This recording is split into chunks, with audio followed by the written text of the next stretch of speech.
Hello, my darlings, and welcome back to Of Feathers and Fiction. Today, I am joined by... Bring your head up. Bring your head up. This is Squirt.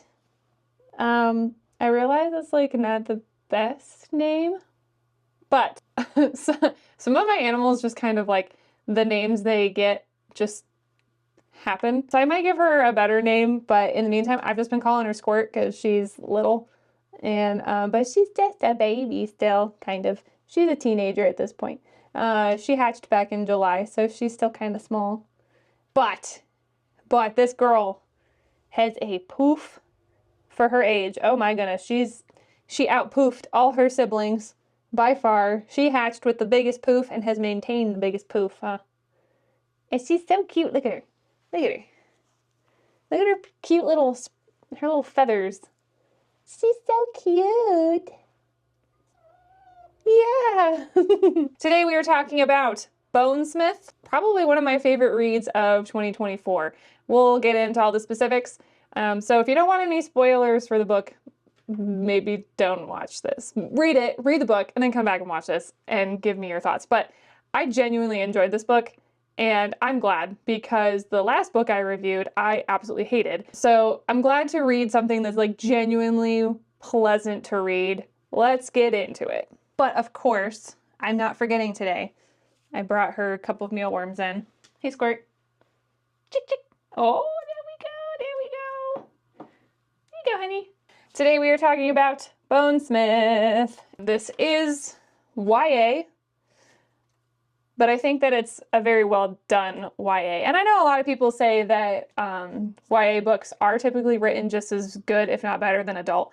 But I think it handles, I think it handles the topic of like growing up and becoming your own person pretty well. And something that even as an adult, when I read it, I'm like, yeah, I can still relate to that. Like, this isn't like so adolescent that I can't relate to the storyline. Even just out of the starting gate, I think the cover art for this book is super cool. I think it's kind of unique. You guys are not gonna believe this. I almost couldn't. I'm sorry. What's that coming up over the horizon there? Let me get my binoculars out. Is that world building? In fact, there is world building in this. I was just so tickled pink by that. Because we actually get world building in this book, I am going to probably be reading some chunks of the book, because my one complaint with this book would be that I'm so thrilled there's world building. It's great. However, the author, I think, could do a slightly more organized job of explaining the world building, because it can be kind of a little bit, it's a lot of information to take in and keep straight. So bear with me here, but let's get going. We meet our main character. Her name is Wren. Wren is a Valkyrie novitiate, I think is how you say that. She is training to become a full-fledged bonesmith. That's what she's been working her entire life to do. Now, what is a bonesmith, you ask? A bonesmith is basically somebody who detaches / helps ghosts move on from the mortal realm into the afterlife. Now, bonesmiths work in partnership with reapers. So the reapers are the ones that basically, they sever the ley lines of a spirit's attachment to its bones. And so when they sever that ley line, it allows the spirit to move on. So the bonesmith is responsible for basically holding the spirit steady while the reaper cuts the anchor point, shall we say. So they work in tandem. I believe that if the bonesmith is by itself, they work as a defense if there's like a malicious spirit. And so if they attack the spirit without a reaper present, it just eradicates the spirit in the meantime, but it doesn't actually sever anything, and it doesn't allow that spirit to move on. So that's like their role. They also perform like funeral rites and things like that. So cool stuff. It's a little unique. I haven't really read anything quite like this before, and I actually really liked it. We are in the Bonewood Forest with Wren. She is about to start out on the Bonewood trial. This is her test that she must complete in order to become a Bonesmith.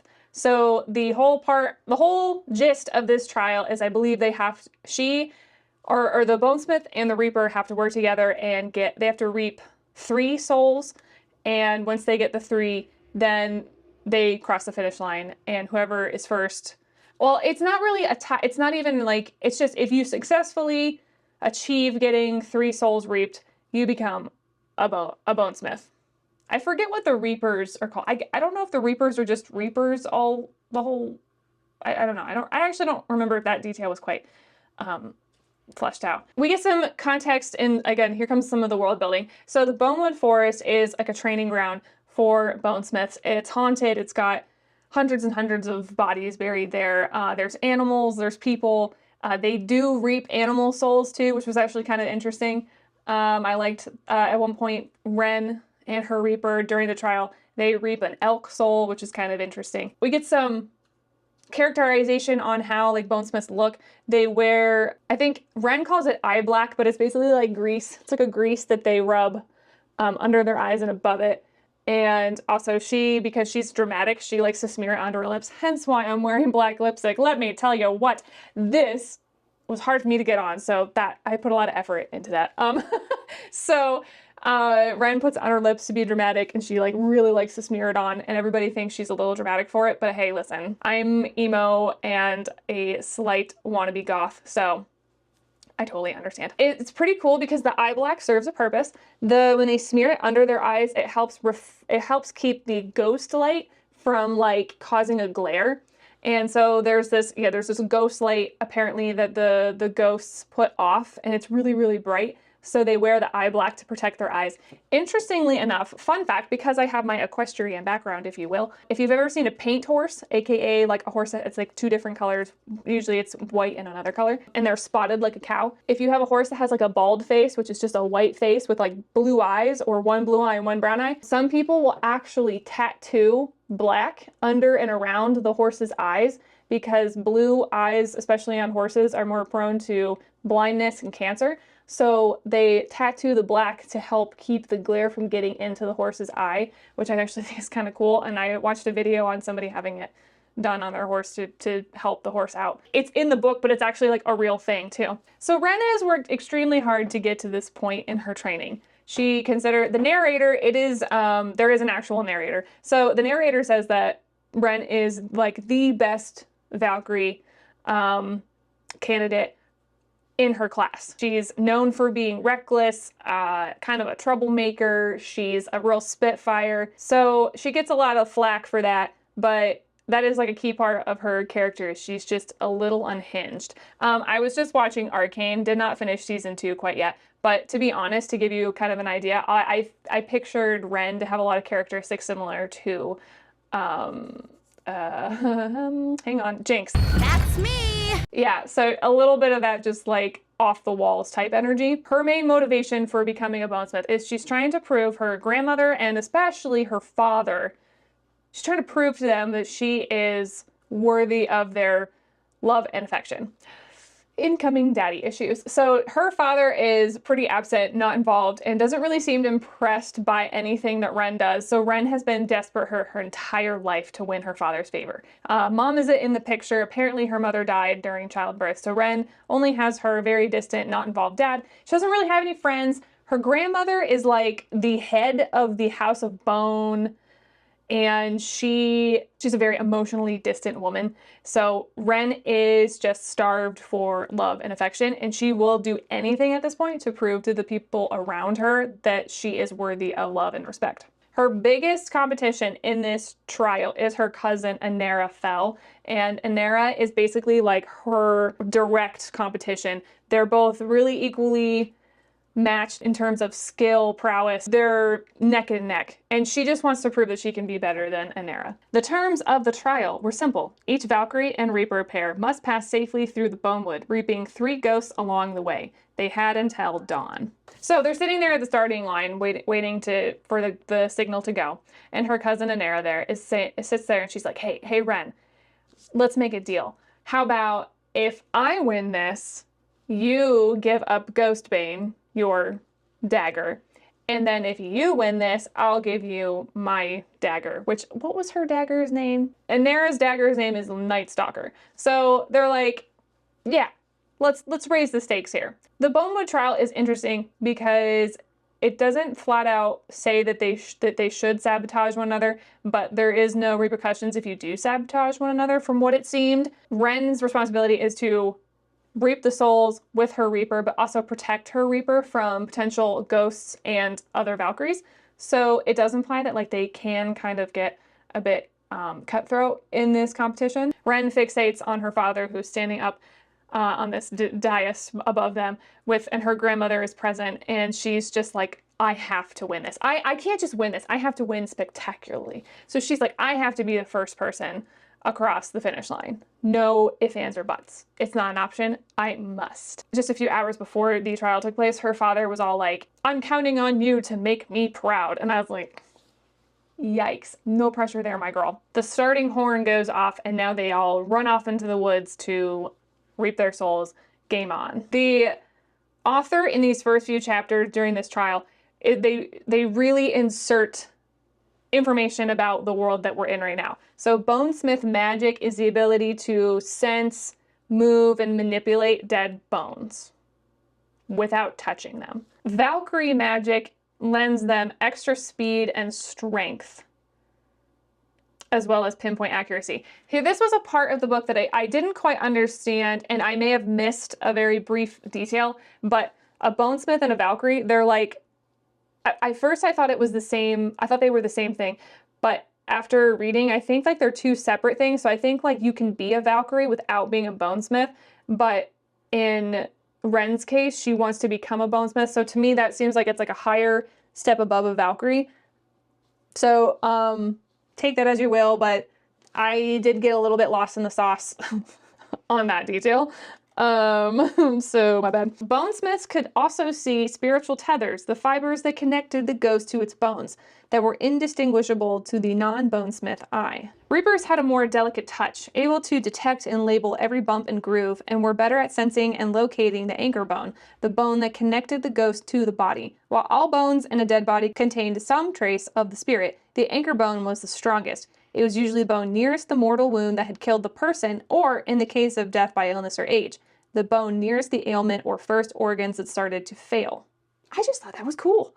I'm like, ooh, this is different and new. And also, interestingly, the anchor bone was like the most coveted by bonesmiths, because they like to take the anchor bones and then make weaponry and bone dust and other things out of that bone. So it's like the most valued thing. Again, I thought that was really cool. Like, well done to the author for kind of putting a neat spin on all of this. The author makes such a point to highlight that Ren is very cocky and full of herself, because it's like, to me, when I was reading this, I was like, this girl's gonna get humbled hard, and we'll see how that takes place. Okay, a little bit of background info on ghosts and how they work in this realm. So you have tier 1s, those are wisps of vapor without shape or form. Others are nearly solid, edges sharp and defined, they're virtually harmless. Then you have tier 2s, easily distinguishable as undead, solid in form but features stretched and distorted. Tier 3s, self-aware, can recognize threats, able to disappear and reappear. They're very fast. Tier 4s, also called a Geist, disappear, reappear fast. Then there are tier 5s. They aren't in the Bonewood at all. In fact, they shouldn't exist. Only in the haunted territory. They're the walking undead that walk with their ghosts. They exist because of the breach, also called revenants. They are the work of ancient ghostsmiths, a long extinct order of necromancers shunned by society for using their magic to command and control the undead. Bear with me here. There's a lot of terms and stuff being thrown around. It should make more sense as the story goes on. Ren is reflecting on all of these things as she's heading off into the trial, and she reflects on how ghostsmiths chill her to the bone. But okay. Thankfully, the Ghostsmith civilization had been buried by some sort of cataclysm centuries ago, and anyone who possessed their abilities was buried with it. Unfortunately, just before Ren was born, the Ironsmiths' mining had dredged their lost world back up along with their undead creations. It was because of the breach that the Bonesmiths had to come up with the undead scale in the first place. We'll get more into what the breach is and what this war uprising type thing was, but basically, Ghostsmiths were kind of cool, chill people at the start. And then their magic quickly got a little bit convoluted, twisted, and it became a bit problematic. Ren was generally a fan of the chaos approach, barreling through at top speed and choosing targets on the fly. She didn't like to back down from a fight, but if a ghost was too volatile, they'd leave it and move on. If a ghost was too weak, it likely wasn't worth the time or effort. So Ren makes a plan with her. Sonya is her Reaper, and she's like, listen girl, well, let's not focus on tier 1s and 5s. Let's do the kind of happy medium 2s through 4s. Let's play it safe a little bit and do that. It's still a challenge, but we don't want the easiest option, but we also don't want the hardest option.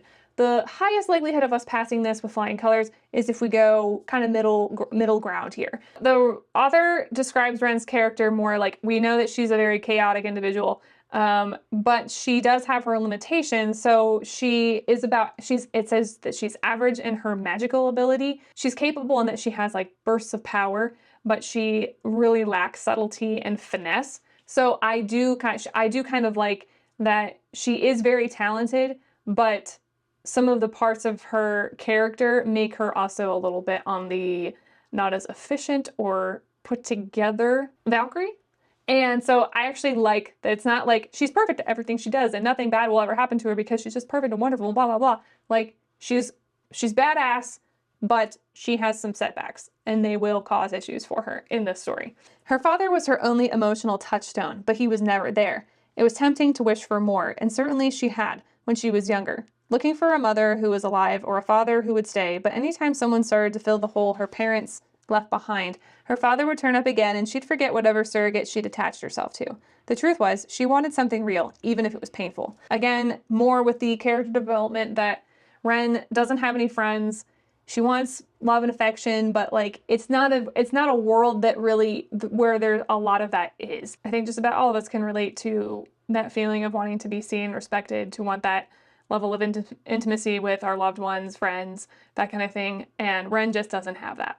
Ren is so fixated on becoming a full-fledged bonesmith because if she does, then she can leave Marrow Hall, where she's lived for, I believe, her entire life.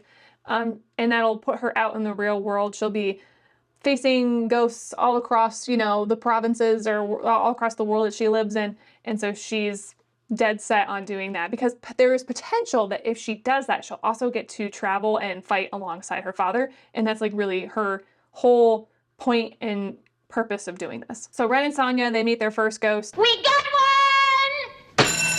They reap it pretty quickly. Ren's feeling pretty good. She's like, we got this in the bag. After they reap that first ghost, they come across another one that they put at about a tier 4. So this one's kind of dangerous. We are told multiple times in this book, because this is also what was drilled into Ren's head, is that you do not run from a ghost. And the reason why you don't run from a ghost is because, remember, they can disappear and reappear really quickly. So what ghosts in this world tend to do is if you run, it's like it triggers them and they will disappear and then reappear in front of you. And because the momentum of you running is happening, you basically run through the ghost or the ghost runs through you.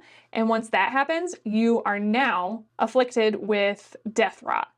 And death rot, basically, it sounds like what it is. It just kills you almost instantly. It's a really unpleasant way to meet your end. That's why you don't run from ghosts. You don't turn your back on ghosts no matter what. That is what's been drilled into Ren's head. Sonya and Ren, they defeat this tier 4 ghost.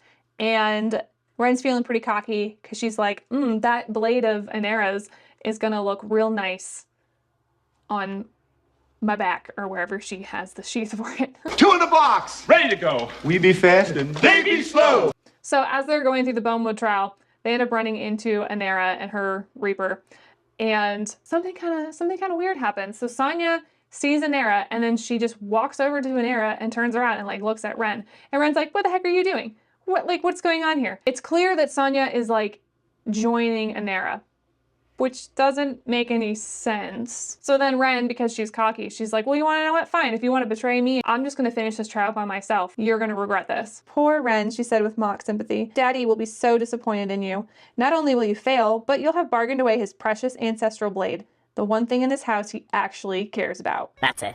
She's going down. Anera has somehow, there's like a pit that's been dug in the forest. So Anera gets Ren to fall into this trap, and she's sabotaging this whole thing and making it so that Ren can't finish the trial. She takes her Reaper her 2 Reapers now, and just is like, okay, bye. Like, good luck figuring out how to get out of there. And they just run off.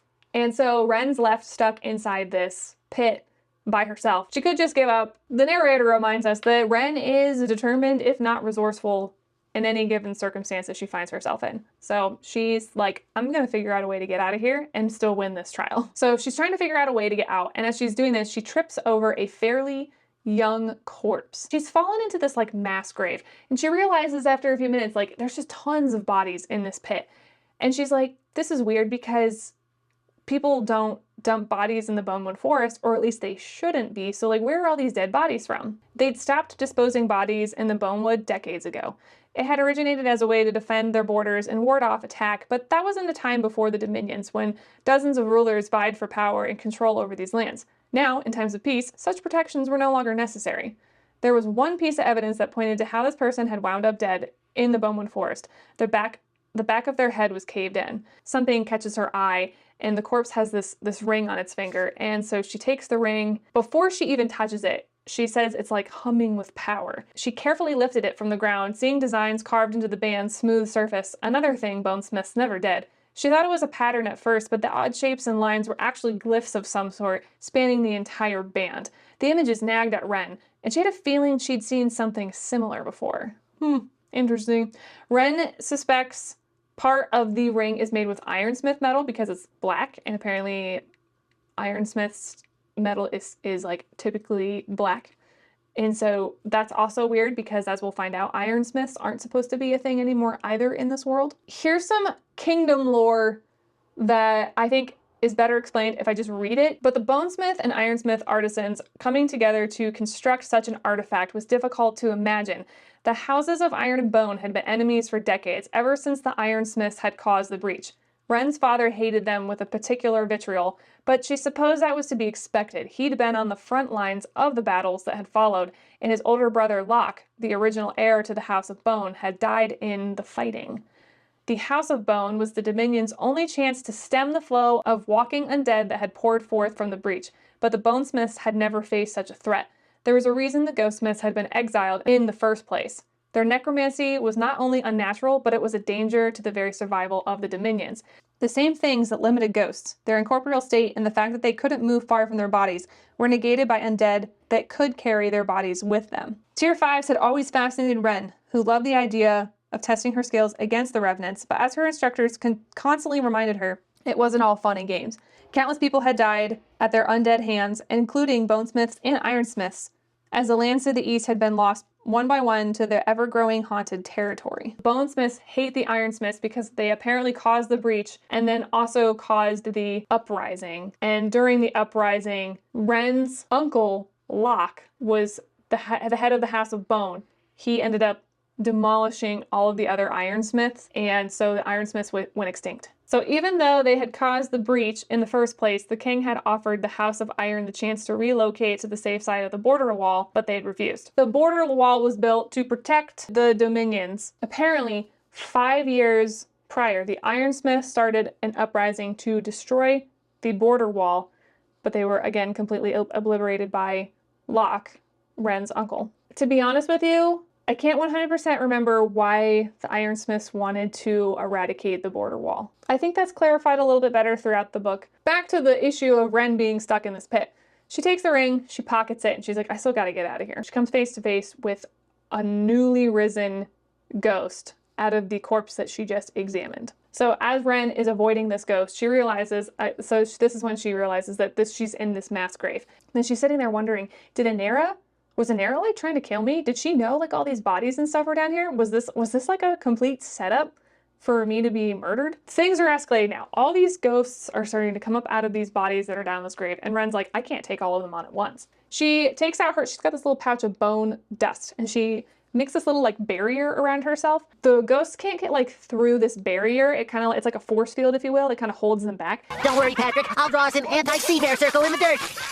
Good thinking! All the experts say it's the only defense against a sea bear attack. So it gives her enough time to be able to like, she's got these 2 swords. She uses these swords and she kind of like, from what I pictured, she kind of like digs them into the ground and like yanks herself up that way. So she manages to get out of this grave, but she's just unnerved by everything that just happened because none of this makes any sense. By the time Wren gets up and out of that grave, it is like well past when she should have been out of this forest. She makes it back to the finish line and then has to sit there and painfully watch as everybody else gets named a Bonesmith except for her. Wren tries to desperately explain to her grandmother what happened, and her grandmother's like, well, I don't give a crap because I don't like you. And nobody believes Wren because she has such a reputation for being a troublemaker to begin with. In some ways, it's like, well, here's the consequences of your actions catching up with you. To add insult to injury, her grandmother makes her give up Ghostbane. Without it, Wren wasn't a Valkyrie, or even a Valkyrie novitiate.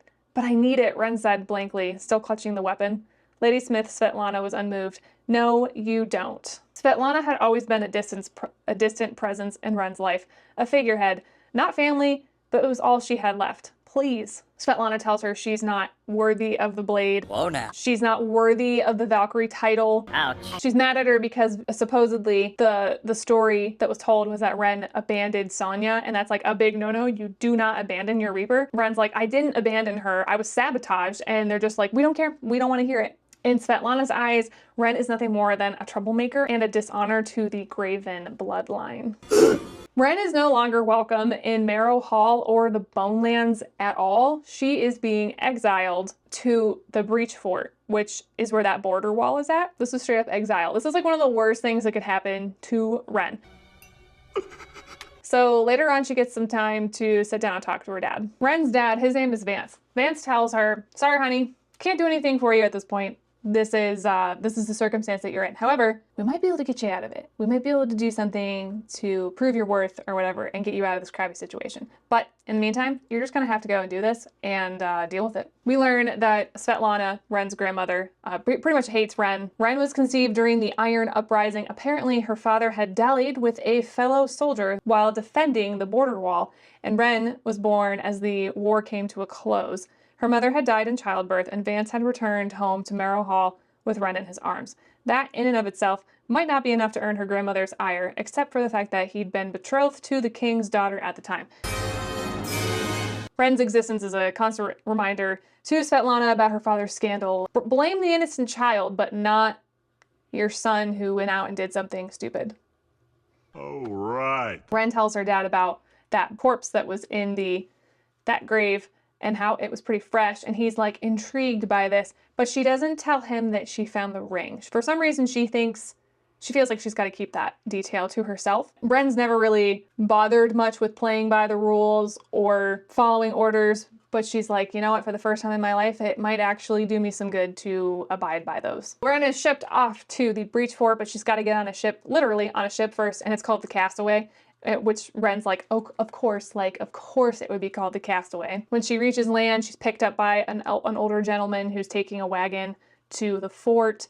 And so again, this was kind of interesting. So as she's talking to the man that she's getting a ride with, they talk more about like the other parts of this world. So there's silversmiths, those are primarily healers, stonesmiths, goldsmiths, woodsmiths. I found all these little details super cool. And again, like sometimes I don't know if authors avoid, you know what I think it is? I think a lot of authors, they don't think that adding in small details like this adds anything to the story. We don't meet a woodsmith or an iron or a woodsmith or a coppersmith or anything like that in the story. Like those people aren't actual characters, but knowing that they were part of this world adds more depth to it and it enriches the story to me. So I think a lot of authors should add in more interesting details like this, just for the fact that it builds the world. It's like so lacking in so much writing nowadays, but I also think too, like, it doesn't feel like a lot of authors spend years and years of their time building the world that they're going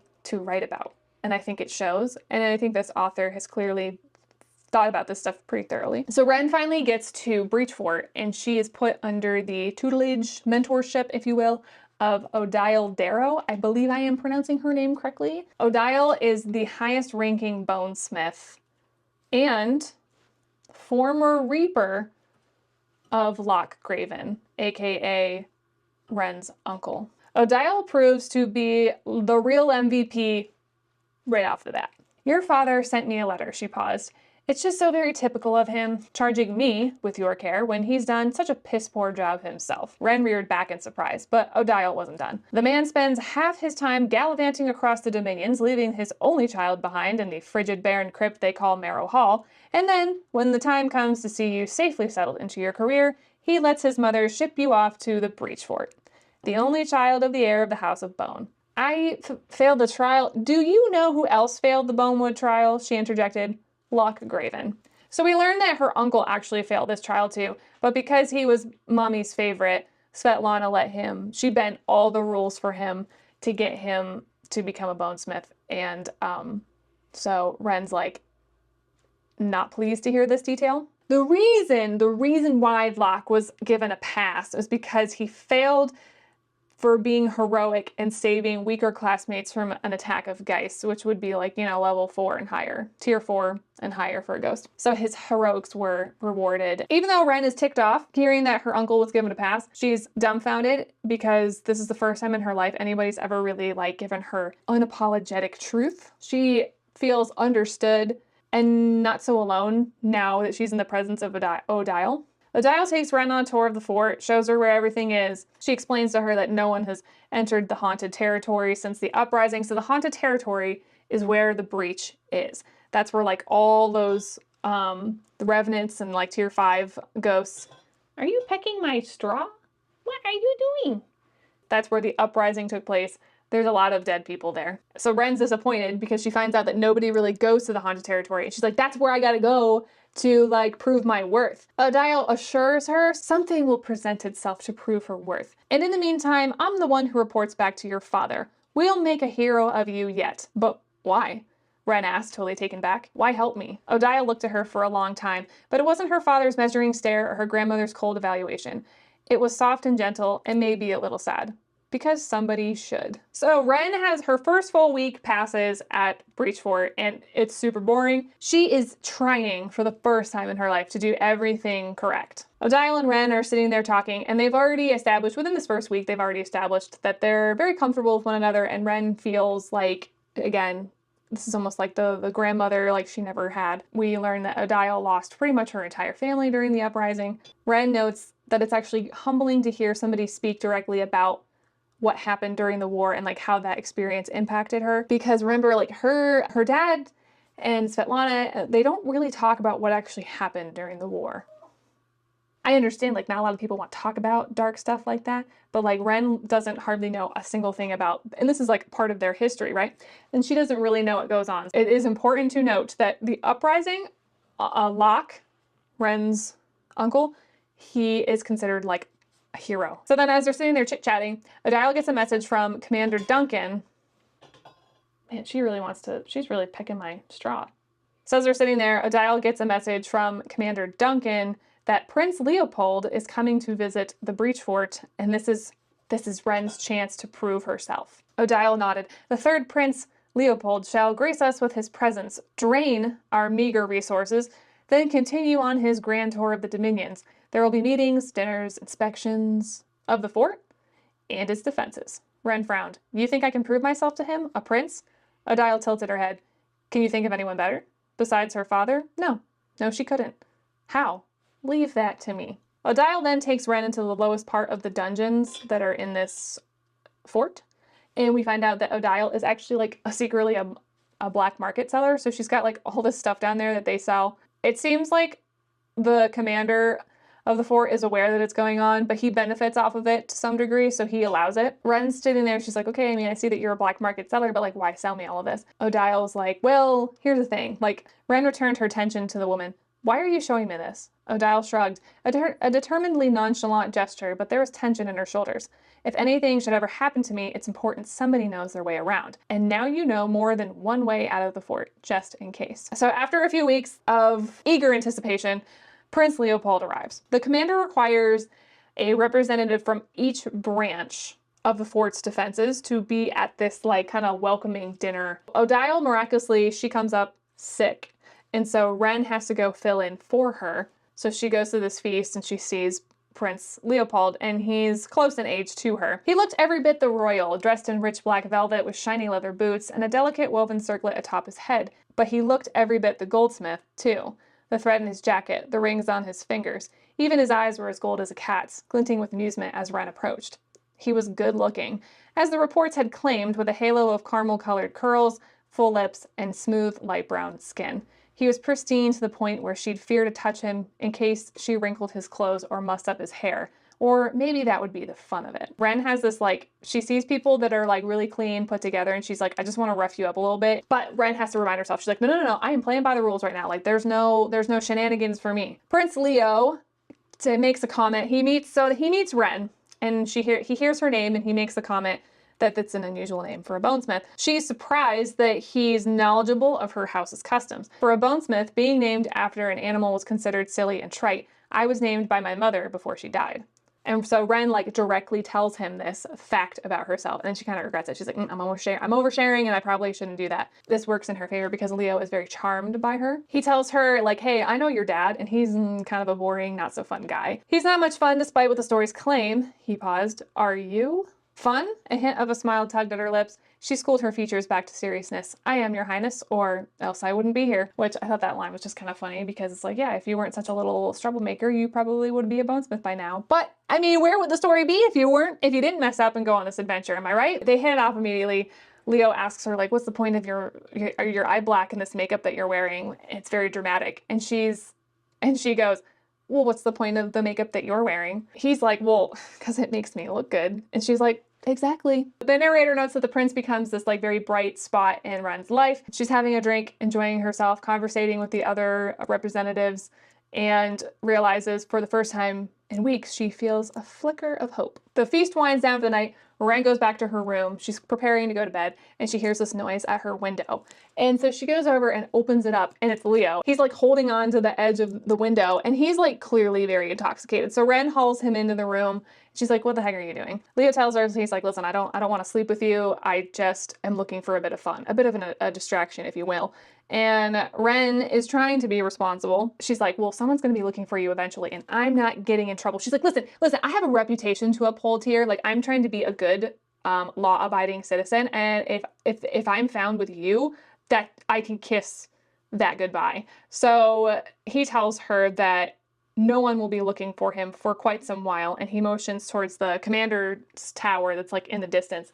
He says that his handler, Gallon, is meeting with Commander Duncan, and they'll be gone for hours. They'll at least have a few hours before anyone comes looking for him. So they sneak out to a tower, and they hang out, and they have a little bit of a bonding session, talking about, you know, just life and how they're treated wrongly. Leo proves he's silly, but he's also very intelligent. He's like his own comedic relief because life's kind of dark, and he's like, well, if I don't laugh, I'll cry. They talk about, like, the differences in their life. Like, she asks Leo, you know, what it's like being a prince, and he tells her it's really not that great because he's the third prince, so he's the spare is what he says. Wren sits there, she's like, well, it could be worse. Your entire family could have exiled you, which in some ways, like, actually Leo can relate because he's on this tour of the dominions and whatnot, but he, in some ways, like, his parents are just like, we have to keep this kid busy somehow, so we're just going to send him out on this trip that really doesn't actually, we don't need him to do this, but, like, we're doing this to keep him busy. The next day dawns, it's obnoxiously bright. Wren's excited because, for once, it feels like she's got a purpose and she's got something to go do.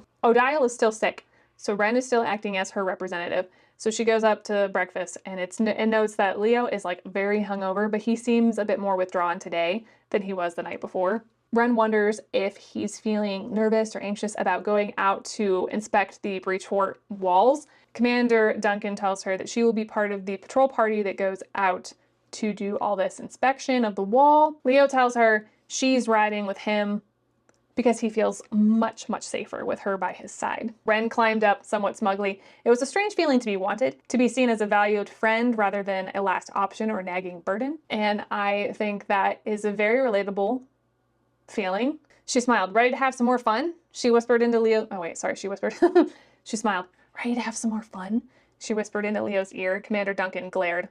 Always. So they're traveling along out towards the wall, and Commander Duncan's blah, blah, blahing. He's talking about all sorts of logistical things that nobody really cares about. And then suddenly something happens outside the carriage, and it causes them to stop. So Leo, at this point, he's visibly nervous. And Wren's like, okay, something definitely here is going on. So she's like, let's get out of the carriage and, like, so we can breathe. So she takes Leo out of the carriage, and they're assessing the situation. There's like a rock or something that's in the middle of the road, and people are like scrambling to get it out of the way. Suddenly, out of nowhere, a guard falls dead with like an arrow. So an arrow like whoosh, like hits this guy and knocks him dead. Ren looked at Leo at the strange mix of fear and resignation on his face. This was a trap, and they'd walked right into it, delivering Prince Leopold Valerian on a golden platter. So we're gonna jump into some action here. Ren is pushing Leo off. She's like, we gotta get into the woods. They gotta get to cover, right? So because all these arrows are like flying all around them. So she gets him into the woods. Galen, who's the guy that, or Galen sees that they're like taking off to the woods, and instead of being like, oh, they're gonna go into cover, I'm not going to bring attention to this. He literally like brings attention to the fact that they're escaping, and Ren's like pissed. She's like, what the hell? She's like, why are you bringing attention to us? I'm trying to hide the prince so he doesn't get murdered. Ren just keeps pressing Leo into the woods, and like her weapons aren't designed for chopping through thick brush, but she's using her swords and trying to like bushwhack their way into cut so they can find some cover. Suddenly, they are cut off by a man with a sword of iron. Standing over them was a warrior dressed head to toe in gleaming plates of metal, face obscured behind a helmet. I wrote a note, me internally screaming, because as soon as this guy came into the picture, I was like, Ren notices his armor is made of iron. It's nearly black in color, and she says she can tell that it's molded by magic. I'm not 100% sure what that exactly means, but apparently she can tell. And she's sitting there like, this can't be. Is this an ironsmith? She's like, but they're supposed to be dead. He's supposed to be dead! They weren't supposed to survive the uprising, so what is this guy doing here? Yeah, weird. But he fits the bill as an ironsmith. So the man's attention at first is fixed on Leo. Like, he doesn't really give two craps about Ren. Clearly they're here for the prince. Ren thinks to herself, she's tempted. She's like, I could escape. I could get out of here. They could take Leo and I could at least save my skin. But at this point now, she likes Leo and she views him as her friend. She's like, I can't just abandon this guy. She got into a crouch and sprang, colliding with the ironsmith and taking him to the ground, his hand still outstretched. The impact knocked the breath from her lungs, his various iron plates digging into her flesh with enough force to break bones. She just hoped they weren't the ones inside her. His sword went flying, joining Ren's in the dirt, but they had barely landed before the ironsmith regained the upper hand, rolling her onto her back and pressing a hand to her throat. Leo manages to pick up the ironsmith's sword, and he hits him in the head with it, and it causes the helmet to fly off, but it makes a note that like he's like staggering against the sword because it's so heavy. So ironsmith swords, I believe with any smith, your tool or whatever, you have like control over it. So ironsmiths have a magic that literally holds their armor and their weapons. If you don't have the ironsmith strength, picking up one of their weapons is like nearly impossible. You would never be able to wear ironsmith armor unless you were an ironsmith because your magic holds the armor on you because it's so heavy. I thought that was a cool detail. Brenton's sitting there like she's annoyed at Leo. She's like, what the heck, man? Like, you should be running, like run. Above her, the ironsmith raised a hand, palm open, his sword, which lay several feet away, heeded his magical call and soared into his grip. Then he angled the massive weapon across her neck. There were strange grooves carved into the iron, creating a repeating pattern Ren couldn't identify, and shouldn't bother trying as her death was imminent. She's sitting there like terrified that, this guy's fighting her, but also in a state of awe because she's like, I cannot believe I am in the presence of an ironsmith. One of the soldiers shouts the name Julian, and the ironsmith responds to it, and so she's like, oh, his name is Julian. Julian! I was a little confused how the armor here situation worked. The soldier yells his name, he's temporarily distracted, and Ren slashes the exposed armorless flesh of the ironsmith's thigh. He flinches, and it gives her enough room to free her other hand. She pulls some bone dust out of her pouch and throws it into his face, temporarily blinding him and letting her get out from underneath him. I don't understand where on this man's leg his skin was exposed, but whatever. So at this point, Leo has been captured. Ren's like, crap, I have to get to Leo, but we have a strange turn of events here. Ren notices that Leo's been captured by these two soldiers on their horses, and then she notices the one soldier is getting a bow and arrow out and he's knocking an arrow on there, and she's like, oh crap, I've got to get out of here. That arrow's for me. So she starts taking off, and then the ironsmith, his sword breaks apart and becomes like a whip. So he uses it and he flings it and catches Ren's foot and drags her back towards him. And then at this time, she sees that the soldier has released the arrow, and the arrow comes flying, and she's wincing because she's like, it's for me, I'm dead. And then suddenly she's like, wait a second though, he's not aiming for me. So he aims the arrow and it actually hits the ironsmith in the neck. And as a result, the ironsmith falls into this chasm that's in the ground, and he falls. And because he's attached his sword to Ren, Ren gets dragged down along with him. So they fall into this chasm, and the ironsmith is like teetering on the edge of this ledge. And so Ren's like, she's like, I'm still alive, I'm banged up, but like she hears the soldiers up above coming closer, and she's like, I have to get out and away so that way they can't actually see me and see that I'm still alive. They have to assume that I'm dead. So she rushes up to the ironsmith and starts dragging him back further into the chasm where it's darker and they won't be seen. So it turns out the ironsmith, he's not dead. He uses his magic and like undents, like it pushes the metal armor back out and the arrow falls out. And I thought that was, again, kind of a cool detail. So the soldiers up above, they come down and look in, and they hear them talking back and forth. And it's clear by what they're able to hear. They were intentionally trying to kill this ironsmith, and the ironsmith is like dumbfounded now. They sit there in silence for a little while and don't really say anything to one another. Ren's not really sure. One, Ren didn't think that ironsmiths existed, so this is pretty shocking for her as well. And then this poor guy is trying to wrap his head around why his people just betrayed him. So he releases the whip from Ren's ankle, and then the sword like reshapes into an actual sword again. Ren reaches out towards his blade. She's trying to wrap her head around like, how is this real? And she wants to touch the sword. He snaps at her and tells her like, keep your hands to yourself. They start to argue a little bit back and forth, and Ren says, because they definitely shot that arrow at you. I thought it was coming for me, but I was on the ground and it was way off target. Actually, if it weren't for your stupid whip, I'd still be up there. And shut up, he said tiredly, pressing black gloved fingers to his temples. He sighed. This doesn't make any sense. No shit, Ren said, and he shot her an icy glare, his dark eyes stark against the bone dust on his face. The dialogue between the two was actually written really well. It wasn't like, you know how sometimes it's like, it just leans so heavily into like that really cringy dialogue where both characters are like clearly into each other right off the bat, and it's like heavily, like heavy undertones of flirtation. There is none of that here. Ren is marveling over the ironsmith because she's like, I thought y'all were dead. He's like a legend, a myth to her. And then he's like right there in front of her. So she's more like fixated on that, and not so much that she finds him attractive or he finds her attractive. He equally he views her with disdain because for him, like, again, they hate bonesmiths because, and as we'll figure that out more as the story goes on. So clearly something fishy is going on here. Julian, the ironsmith, he's trying to rationalize this, and he thinks maybe his captain, Captain Royce, wanted to murder him to take credit for the kidnapping.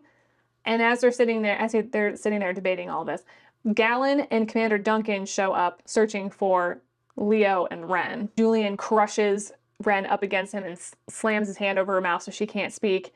But Ren's already kind of on edge with these two people too, because she's like, these people don't seem like they're safe either. They overhear the men say it would be better now to wait for these people who kidnapped Leo to put him up for ransom.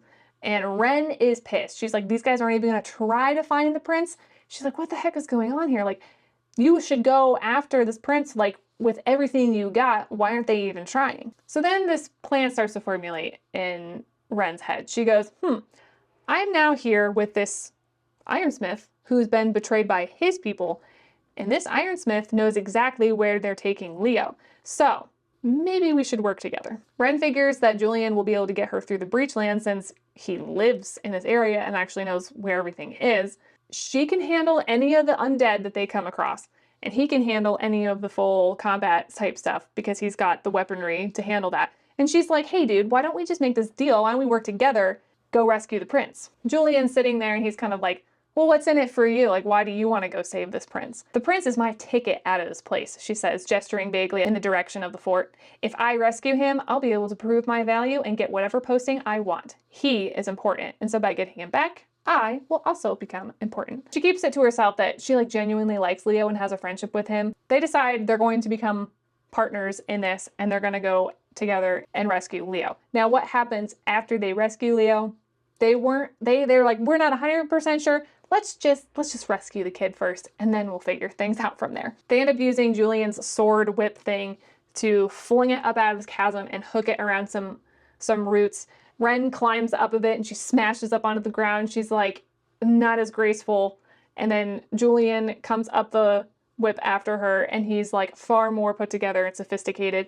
She also noticed that like despite how like big and bulky and like sharp this iron armor is that he has, he moves very swiftly and silently, and I think those details are really cool. Ren's like, all right, well, now that we're traveling together, we might as well make some introductions here. I'm Ren, by the way, she said. He seemed to have been lost in thought because he startled when she spoke.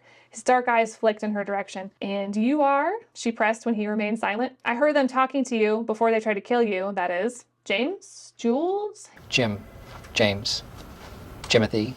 His face spasmed at that. If you don't give me a name, I'll be forced to make one up, and I suspect that will only cause things to further deteriorate between us. Julian, he said in exasperation. My name is Julian. Julian! Nice to meet you, she said.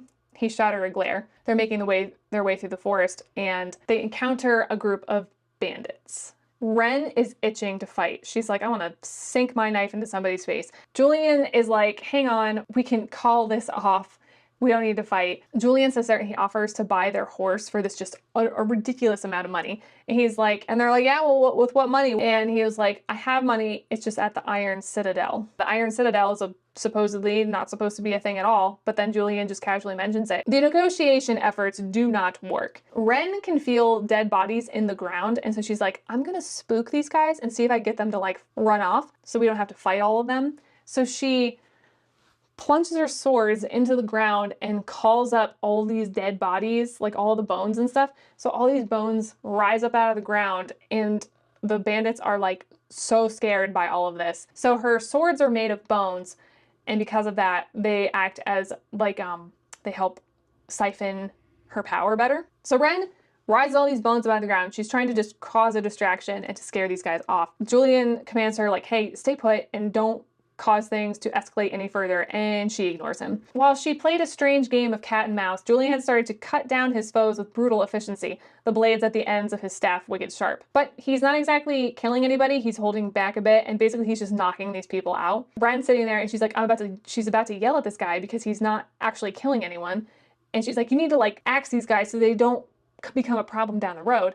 And then she's cut off by this really weird screaming sound. This scream that she hears, she immediately knows what it is. It's an undead. As she summoned up all these bones, she's also now summoned a ghost. Because it can make a sound, it's automatically a tier 4. She realizes, I've summoned this ghost, but I can't set it free because I'm not a reaper. So the best that she can do is basically just damage the ghost enough for it to dissipate and for them to be able to escape. The bandits at this point are rightfully terrified.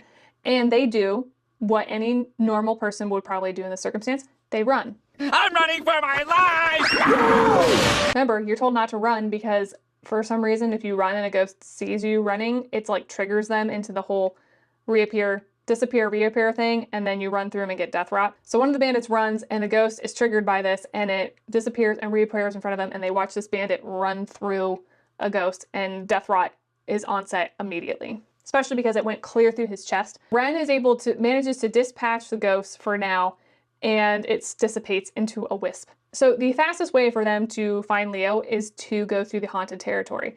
And remember, Ren was like, I want to go into the haunted territory and prove myself. Well, here you go, honey. Julian's sitting there telling her that obviously this is going to be a dangerous crossing. There's all these rumors as of late circulating around about someone called the Corpse Queen. That was a snowplow. It is a winter wonderland here. This Corpse Queen woman is like kind of described as this walking corpse type lady, and she seems to control the dead. And then Julian tells her it's most likely just a corpse, and it sounds like most of the Bonesmith stories that he grew up hearing. And Ren's kind of fascinated by this because in the House of Bone, talking about the Bonesmiths is like too taboo. So like she didn't grow up hearing any of these stories and this lore, but this Ironsmith is like very well versed in it. And so she finds it really fascinating that he knows these things. We get a little bit of a callback history lesson to Ghostsmiths. They can sense and control an undead spirit. Once upon a time, Bonesmiths and Ghostsmiths worked together to spirit reap. Eventually, though, the Ghostsmiths began to abuse the power, and instead of releasing the dead, they started enslaving the dead. That's where stuff started getting kind of blurred, And then they also started resorting to murdering people because the fresher the corpse, the better the power that you could obtain from the undead. Julian tells her, like, listen, if we're gonna make it through the haunted territory, you're gonna have to learn to listen to somebody else beside yourself. You're gonna have to learn to listen to me from time to time because I do know what I'm talking about. I've been into the haunted territory. You're gonna have to check your pride at the door. He says to her, like, we are going to need to keep a low profile as much as possible, meaning you can't just go in guns a-blazing and starting fights left and right. That's not an option for you. Ren reluctantly agrees to this plan. They're heading into the haunted territory. Bren's like she's excited. She's like, oh, I can feel it. She's like, I can feel that we're getting closer. And she's like all giddy about it. And Julian's like, there's something wrong with you. He finds her so weird for her, like being excited about this. And you know, in some ways, Julian sitting there he's like, you're strange. And it's meant to come off as humorous, but also at the same time, Julian actually knows like what's in the haunted territory. And so he's like, it's not really that great of a place to be. And there's a lot of really bad memories and history there. So Ren's like excitement to go off and do something like this is very tone deaf because she doesn't actually understand what went on there. She's pecking my water bottle now. What are you doing there, Squirt? She's cute. She's real cute. They're walking alongside a river. Ghosts can't get across water, so they're able to use this river as a bit of a barrier. So if they're approached, they can just jump into the water and keep themselves from getting ran through. They come across this broken mill house, and the adrenaline at this point is wearing off, and now all of their injuries are becoming apparent, and Julian's like, we need to rest. I say we check it out, Julian said. Sleep here until dawn, then we can't stop now. We've barely made any ground, and they will have stopped, which means this is our chance to catch up. Julian shook his head. We can't push for 3 or 4 days straight, and I'll be damned if I'm entering the haunted territory without my right mind. We need sleep. Ren jutted her jaw. We should be sleeping during the day. The undead are far less active. He considered this for a moment. Nodded. We will, but after tonight. Julian hears what she's saying, is like, okay, that's a valid point, but we still need rest regardless. And then Ren, likewise, is like, okay, he makes a good point too. Ren opened her mouth to argue when she caught him shift his shoulders. It was a slight movement, barely noticeable, but as she'd been watching his face, she saw the grimace it caused him. He'd been hurt before the attack by the bandits, and it seemed he was suffering worse than he'd let on. He'd started to limp, favoring the leg Ren had sliced earlier. Her own cuts and bruises were making themselves known, her ankle throbbing as the adrenaline from the day faded away. I like that Ren observes body language. I think it builds a sense of intimacy amongst characters when they pick up on one another's body language. But I don't think a lot of authors really delve into that very much. I like that Ren, even though she's reckless and hot-headed, she pauses and notices, like, this guy's actually in a lot of pain. I need to shut my mouth. We do need rest. They get up to the mill house, and Ren checks to make sure that there's no undead, because remember, she can sense that if there's any bodies around. I liked this detail, so because Ren went ahead and checked the house, and Julian seems very unnerved by ghosts and Bonesmith, so he's like kind of freaked out by her too. But he still lets her do her job and doesn't belittle her or make any like condescending remarks. I recognize she has a set of skills that I do not have that are valuable at this time. Julian seemed pleased, dropping both of their bags on the ground. He had apparently carried Ren's from where she'd left it. I was like, oh, what a gentleman. So yeah, Ren had set her bag down as she approached the house to make sure that there was no ghosts in or around it. And I did really like the detail that as she finished, Julian had picked up her bags and brought them up to the house and set them down. I was like, that's actually super sweet. They get a fire started and they're sitting down. They have a chance to actually talk. This is a heavier amount of dialogue, but I did really like this writing. They start a casual conversation where they're getting to know each other, and then it tips into history and it touches on like why Bonesmith and Ironsmith hate each other so much. And Ren asks him, like, what were your motives behind kidnapping this prince? Doesn't make much sense to me. Because she notes that Julian has really fine armor, weaponry. He's clean. And then she even notes that the horses that his guard, the men that he was with were riding were like strong and well fed.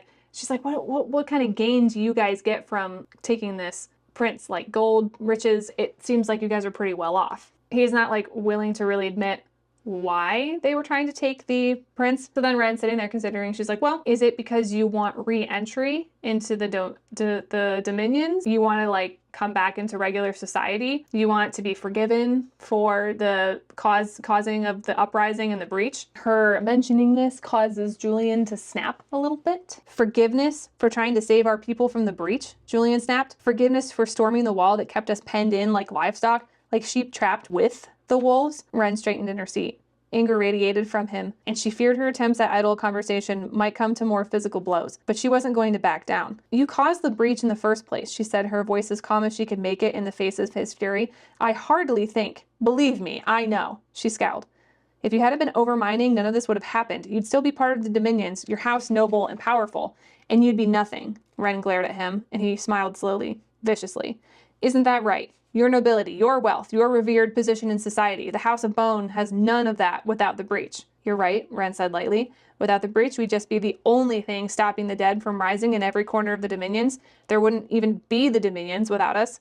Ah, yes, our only defense against the undead. And instead of standing with us to fight this threat, your house marched into the breach, escorting an army onto our lands, and then stood aside, watching as they and the undead mowed us down. How brave. How heroic. You left us here to die, and you begrudge us fighting back, fighting to survive?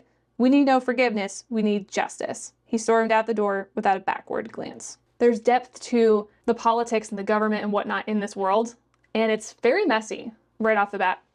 Are you okay? You've been like sitting in the same position. You good? Hello? Hello in there, little fluff ball. Like frozen. She's fine.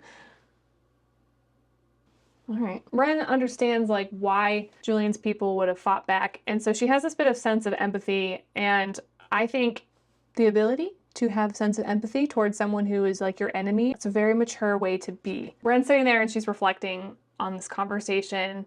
And then she can hear some splashing sounds coming out from outside the house. And she goes over to the window and looks out. He had removed his armors and weapons, and the effect was to make his body look slimmer and less formidable. In fact, he looked more youthful now, especially with that intimidating helmet he'd worn left somewhere behind. As Ren watched, his hands dropped, and he seemed to be unbuttoning his shirt. She squinted, wanting to see how bad the chest wound really was, or so she told herself. But he didn't remove the garment entirely. In fact, he seemed to undo it just enough to splash some water across his chest, soaking the dark fabric. Disappointed, Ren continued to watch as he moved his wet fingers to comb back his hair, despite droplets cascading down his neck and into the collar of his shirt. He turned away from the river, and Ren drew back from the window, afraid she'd been caught staring. And why was she staring? Just because he was nice to look at didn't mean she could allow herself to become distracted. I just thought this was just funny, like her telling herself, like, I'm just curious about what that wound looks like. Right. I think it's implied pretty early on that he's attractive. But it just didn't overdo it. It didn't like over-sexualize him. And I think a lot of writing that I've read lately really, really over-sexualizes people's appearances. Sometimes less is more. And I feel like the way that the author wrote these scenarios was like, clearly Ren thought he was attractive from the beginning, but she was more fixated on the fact that like he's an ironsmith and he's real, less on the fact that she's like, oh, I just can't wait to, devour this guy. Julian comes back in the house and he's cooled off, and they are still a-okay to continue forward with this journey, and they get some rest. The next chapter here, we jump to Leo's perspective of where he's at in this journey. So Leo has been doing what he does best. He's very good at schmoozing his way around and getting information that he wants out of people because he's very charming. So he's been talking to anybody he can to figure out like where he's being taken to. Mind you, he's pretty well read, so he actually knows these areas well because he's studied maps. And so if he can get the name of where they're going, he can actually picture in his head what's going on, where he's being taken. This is where we learned that Leo knew he was going to be betrayed by his handler, Galen, and who is also his cousin. The narrator talks about how Leo went snooping around and found these letters that foretold what his cousin was up to. Instead of confronting his cousin, he decided to go along with everything. He was just so incredibly bored, not only with his daily life, but with his own family. He was tired of not mattering, tired of being the spare, no matter how much he joked about it. Maybe he wanted to see if his family cared. Maybe he wanted to see them worry, barter, and beg, and shell out sacks of coin for him. Maybe he wanted proof not only that he mattered, but that he was valued. So he'd been ready, resigned maybe, but ready. That's a really good motive of this poor kid who's just, his existence seems almost so pointless because there's no chance that he's ever going to rule or anything important like that. So he's like, maybe I'll just go along with this, pretty corrupt thing and just hope that maybe my family will come after me and give a rip. He's especially curious now as to why Julian's comrades turned on him. Something is going on, and he's like, I'm gonna get to the bottom of this. Julian wakes Ren up the next morning, and he seems a little bit like amused by her because she's like startles awake really abruptly, and she looks like a hot mess. It says that he kind of like smiles a little bit, but then like hides it. Ren notes at this point, Julian looks perfectly put together, not a hair out of place. This next part made me giggle. Ren stretched. She removed her leather jacket and trousers in the night, sleeping in nothing but a flimsy undertunic. So she dragged out her movements to see if she could catch the ironsmith's eye. He didn't notice. In fact, he seemed determined not to look at her. Oh, he noticed all right. He was very aware of what was going on there. They have some like banter. They kind of pick on each other and start throwing some backhanded compliments at one another. Ren is sitting there and she figures like this Julian guy, he's got to be a higher up of some sort. He has to be someone of importance if he was the target of an assassination attempt. But remember, Julian hasn't really revealed much about himself, and neither has Ren. They're still largely pretty much strangers with one another. Ren is putting her jacket on, and that ring falls out of the pocket and goes swirling across the floor. She grabs it and then asks Julian if the tip, there's like the very tip is like black. She asks him if it's ironsmith made. He assures her that's not iron, like he would know. And so she's a little bit disappointed because the ring is still a mystery and she's no idea what's really going on with it. So they're getting ready to head out. She reapplied her eye black using the reflective surface of Julian's breastplate, much to his annoyance as he was currently wearing it to carefully outline her lips. He's not pleased, seemingly, but he is. He's enjoying all this. I know he is. So they hit the road again. Julian hesitated a moment, staring at the water as if wishing he could remain by its comparatively safe shores. Ren clapped him on the back. I'm afraid your only protection from here on out is me. How comforting. I think she'd be a funny person to travel with. Kind of annoying too because she's, again, so reckless, but still. It's not long till they come across a couple revenants. Mind you, that's tier 5. The big bads. Ren says that reminds him, do not ever run. Because remember, death rot. We want to avoid that. Ren observes the revenants and she sees that they're coming at her and Julian and they're almost like herding them into a direction that they want to go. And this is very odd behavior for undead. According to her education, ghosts never work together to accomplish anything. They don't have that ability to think that way. This is all very puzzling for her. They're not supposed to be able to talk and they're not supposed to be sentient, but she's hearing the revenants say to her, go. They keep saying go. And she's like, what the heck? They're talking to me. So Ren sees one ghost is starting to separate from its body. This is an advantage. She can strike now and potentially really harm the ghost. So she goes ahead and attacks. Ren hits this ghost and instead of it disappearing, it just reforms. And this is supposedly impossible for them to do. Ghost goes for Ren's face and then Julian knocks her down to save her and his hand is hit by the ghost, but his gloves are still on. However, she can instantly tell that he's in pain from being hit by the ghost. Actual physical contact! Can you move? Julian, she said firmly, and he turned an anguished face toward her. On your feet, now. He obeyed at once, clearly in shock, his staff held loosely in his uninjured hand. Remember what I told you before? She asked, sheathing one of her swords and keeping her other blade raised between them and the undead. Forget it. She goes against all of her training and is like, run. There's a watchtower in the distance and they're heading straight for it. Now, I'm not 100% sure why these guys didn't disappear and reappear, but who cares? Right. They get into the watchtower and there's a ladder and they start clambering up it. And now at this point, there's like quite a few undead that are following them. So they get to the top of this ladder and Ren's like, I have no idea if these things can climb. So she's like, whatever. She cuts down the rope so that way the undead are unable to follow them up there. Ren feels very conflicted because it's like everything that she's ever been taught about revenants is basically proving to almost be false. And she's like, I don't even know what I'm fighting. I don't know what I'm fighting now. Like, I don't know who my enemy is. Ren goes over to Julian to help him. He cuts her off and he's mad at her and he's like, you acted recklessly and instigated a fight with the undead. And Ren's like confused by this. She's like, what do you mean? Like, what do you mean what I did back there? And he's like, you attacked them. And she's like, I didn't have a choice. I attacked them because they weren't behaving right. And I have to understand I have to understand, like, what is going on here? And then Julian's like, of course they're not behaving right. They're undead. Shouldn't have what? The child revenant was seconds away from attacking. I was trying to protect you. No, he said, shaking his head forcefully. You were trying to prove you could. If we had left them alone, they don't always chase. How do you know that? Ren demanded. He sighed, expression bleak as the anger seemed to leach out of him. That's not the first time I've seen them. Sometimes in our patrols. He took a deep, shuddering breath. Avoiding them is our only hope, and when that fails, we run. Sometimes it works. Ren faltered. Was he right? Could she have backed down? Could they have simply walked away? Yes, a voice said in the back of her mind. Yes, they could have if she hadn't been so curious about their behavior, if she hadn't needed to figure it out, to test it. What the undead did and how they acted, it was important to their survival that she understand. She couldn't keep them alive in the haunted territory if she didn't know what to expect. She's upset, but then she sits there and she goes, okay, I gotta push this aside for right now, and I have to handle Julian and help him. He's very standoffish. He like doesn't want her touching him. She asks him to trust her, and at first he's like, and then he hesitates, and then she's like, I'm all you got, man. This is it. So he reluctantly agrees. Basically, minor cases of death rot can be cured by keeping oneself warm. Bren knows this from experience. She got hit in the hand or the arm or something when she was younger, and she didn't have any, she was able to get herself warm again, and that helped fight off the death rot. But in this circumstance, because this is enemies to lovers, what better way to stay warm than to cuddle? Do you want to lose your hand? She snapped. No, he murmured, eyes fluttering closed again. No, I do not. Then shut up and count yourself lucky. It usually takes at least a few drinks and some pretty words to get this close to me. Somehow I doubt that. Are you saying I'm easy? She asked him. He huffed.